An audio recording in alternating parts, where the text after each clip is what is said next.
Hello दोस्तों, this is Vikram Chakraborty and welcome to my channel Success Mantra. और CBSE class 10th chemistry video series के इस नए लेक्चर में आप सबका स्वागत है। और ये पीरियोडिक क्लासिफिकेशन ऑफ एलिमेंट्स का लेक्चर नंबर 2 है। अगर आपने अभी तक पीरियोडिक क्लासिफिकेशन ऑफ एलिमेंट्स का लेक्चर नंबर 1 नहीं देखा तो मैं इस वीडियो का लिंक आपको डिस्क्रिप्शन में प्रोवाइड कर दूंगा। आप लोग डिस्क्रिप्शन में जाके उस वीडियो को जरूर देख लीजिए। और इसी बात के साथ चलिए बिना समय गवाए इस वीडियो को शुरू करते हैं। सबसे पहले देख लेते हैं कि आज हम डिस्कस क्या करने वाले। सबसे पहले हम डिस्कस करेंगे Newlands law of octaves. Newlands law of octaves को एकदम डीप में समझेंगे, देखेंगे कि न्यूलैंड्स लॉ ऑफ ऑक्टेव की सिग्निफिकेंस क्या है और इसमें कौन कौन से खामियां हैं। उसके बाद हम डिस्कस करेंगे मेंडलीव्स पीरियोडिक टेबल। सबसे पहले अगर न्यूलैंड्स लॉ ऑफ ऑक्टेव की बात करें तो न्यूलैंड्स एक ब्रिटिश साइंटिस्ट थे और उन्होंने क्या किया, उन्होंने उस समय जितने भी एलिमेंट्स डिस्कवर हुए थे उन सारे ही एलिमेंट्स को उनकी इंक्रीजिंग एटॉमिक मास के ऑर्डर में अरेंज कर दिया। और इसी के साथ उन्होंने दुनिया को एक बहुत ही अमेजिंग और इंटरेस्टिंग ऑक्टेव लॉ दी, जो कि बाद में जाके न्यूलैंड्स लॉ ऑफ ऑक्टेव्स के नाम से जाना गया। अगर आपको म्यूजिक का थोड़ा भी नॉलेज है तो आपको पता होगा कि म्यूजिक में 7 सुर होते हैं, सा, रे, गा, मा, पा, धा और नी।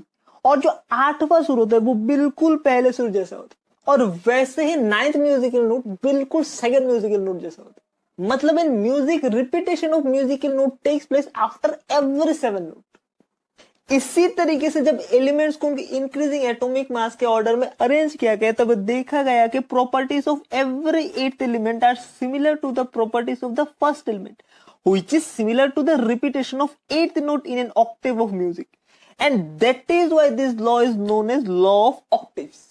अब अगर मोटा मोटा बात करें तो न्यूलैंड्स लॉ ऑफ ऑक्टेव कहता है कि when elements are arranged in the order of increasing atomic masses, the properties of the 8th element starting from a given element are a repetition of the properties of the first element.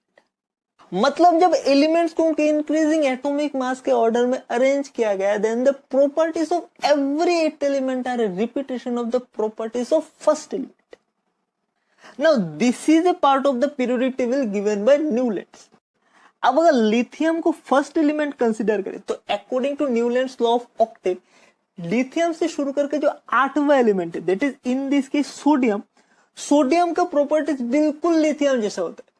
और वैसे ही अगर beryllium को first element consider करें according to Newlands law of octave, beryllium से शुरू करके जो 8वां element that is in this case magnesium, magnesium का प्रॉपर्टीज भी बिल्कुल बेरिलियम जैसा होता है। हालांकि न्यूलैंड्स लॉ ऑफ ऑक्टेव पहले के कुछ एलिमेंट्स को तो बहुत ही अच्छे तरीके से क्लासिफाई कर पाया, बट अनफॉर्चुनेटली देखा गया कि न्यूलैंड्स लॉ ऑफ ऑक्टेव सिर्फ कैल्शियम तक ही एप्लीकेबल होता है।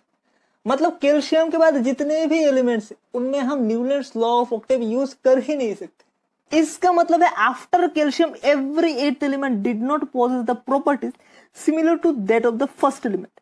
मतलब हम कह सकते हैं कि न्यूलैंड्स लॉ ऑफ ऑक्टेव सिर्फ लाइटर एलिमेंट्स में ही एप्लीकेबल होता है। न्यूलैंड्स ने एज्यूम किया था कि सिर्फ 56 एलिमेंट्स ही नेचर में एग्जिस्ट करते। और तो और सबसे बड़ी बात है कि न्यूलैंड्स ने यह भी एज्यूम कर लिया था कि बाकी कोई एलिमेंट्स फ्यूचर में डिस्कवर होंगे भी नहीं। लेकिन बाद में जब नए नए एलिमेंट्स की डिस्कवरी हुई तब देखा गया कि उनके प्रॉपर्टीज बिल्कुल भी Newlands law of Octave model में फिट नहीं बैठता। अब आप देख सकते हो कि this is the table of elements given by Newlands. अब न्यूलैंड्स ने क्या किया, न्यूलैंड्स सारे एलिमेंट्स को अपने टेबल में फिट करने के चक्कर में कुछ कुछ जगह पे दो दो एलिमेंट्स को एक ही स्लॉट पर रख दिया, जैसे कि कोबाल्ट और निकल, और वो भी ऐसे एलिमेंट्स के कॉलम में जो कि केमिकली बिल्कुल ही डिफरेंट है। वैसे ही सीरियम और लैंथना। हालांकि ये सही है कि न्यूलैंड्स लॉ ऑफ ऑक्टेव सिर्फ कैल्शियम तक ही एप्लीकेबल होता है, लेकिन साथ ही साथ ये भी सही है कि न्यूलैंड्स लॉ ऑफ ऑक्टेव वो पहला लॉ है जिसने हमें ये हिंट दिया कि हो ना हो there must be some systematic interrelation between the atomic mass and the repetition of properties of elements. Then अगर मेंडलीव्स पीरियोडिक टेबल की बात करें तो सबसे पहले तो ये समझो कि पीरियोडिक टेबल असल में होता क्या। वैसे तो बहुत ही आसान क्वेश्चन है, लेकिन फिर भी मेरा ये फर्ज बनता है कि ईच एंड एवरीथिंग मैं आपको डिटेल में समझाऊं।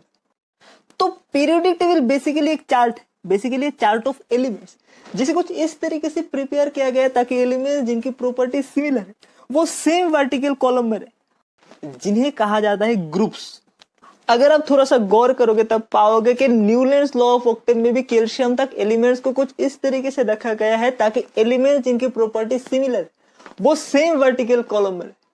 इसीलिए तो न्यूलैंड्स लॉ ऑफ ऑक्टेव इतना ज्यादा इंपॉर्टेंट है। मेंडेलीव जो कि एक रशियन साइंटिस्ट है जिनका पूरा नाम है दिमित्री मेंडेलीव, उन्होंने जब एलिमेंट्स को क्लासिफाई करने के लिए काम करना शुरू किया तब उन्होंने देखा कि एलिमेंट्स को जब उनके इंक्रीजिंग एटॉमिक मास के ऑर्डर में अरेंज किया गया, then the elements with similar properties occur at regular intervals. मतलब एक रेगुलर इंटरवल्स के बाद एलिमेंट्स के प्रॉपर्टीज में सिमिलरिटी पाई। अब अगर मेंडेलीव के पीरियोडिक लॉ की बात करें तो मेंडेलीव के पीरियोडिक लॉ में कहा गया है कि the properties of elements are a periodic function of their atomic mass. चलिए इस स्टेटमेंट को डिटेल में समझते हैं। सबसे पहले तो ये समझो कि पीरियोडिसिटी वर्ड का मतलब क्या है। पीरियोडिसिटी वर्ड का मतलब है repetition of something after a regular interval. जैसे कि अगर हफ्ते के किसी भी दिन की बात करें, मान लो फॉर एग्जांपल संडे के ठीक 6 दिन बाद, मतलब एक रेगुलर इंटरवल के बाद फिर से संडे आता है। मतलब कि एक रेगुलर इंटरवल के बाद किसी भी पर्टिकुलर इवेंट का फिर से रिपीट होना ही पीरियोडिसिटी कहलाता है। जब मेंडेलीव ने एलिमेंट्स को उनके इंक्रीजिंग एटॉमिक मास के ऑर्डर में अरेंज किया तब उन्होंने एलिमेंट्स के प्रॉपर्टीज में भी इसी पीरियोडिसिटी को नोटिस किया।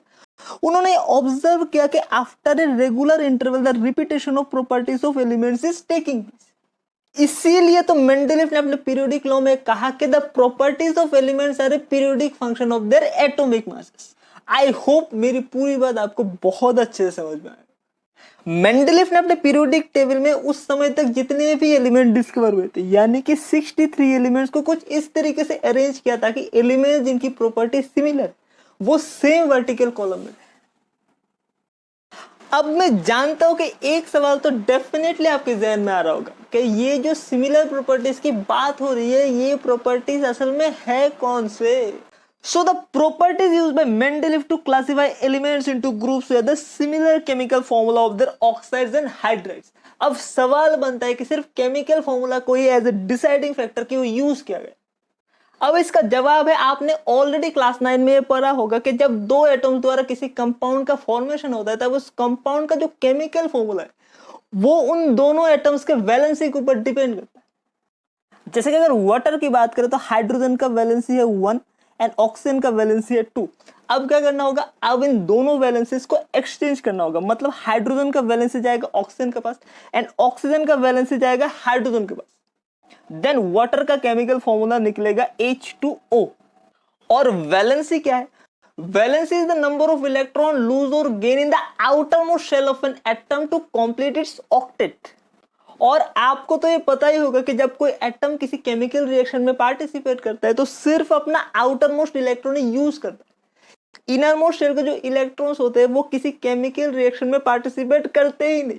क्यों? जो आउटर मोस्ट इलेक्ट्रॉन्स होते हैं वो लूजली बाउंड होते हैं और इनर मोस्ट शेल के जो इलेक्ट्रॉन्स होते हैं due to the strong nuclear attraction force वो किसी केमिकल रिएक्शन में पार्टिसिपेट करते ही नहीं।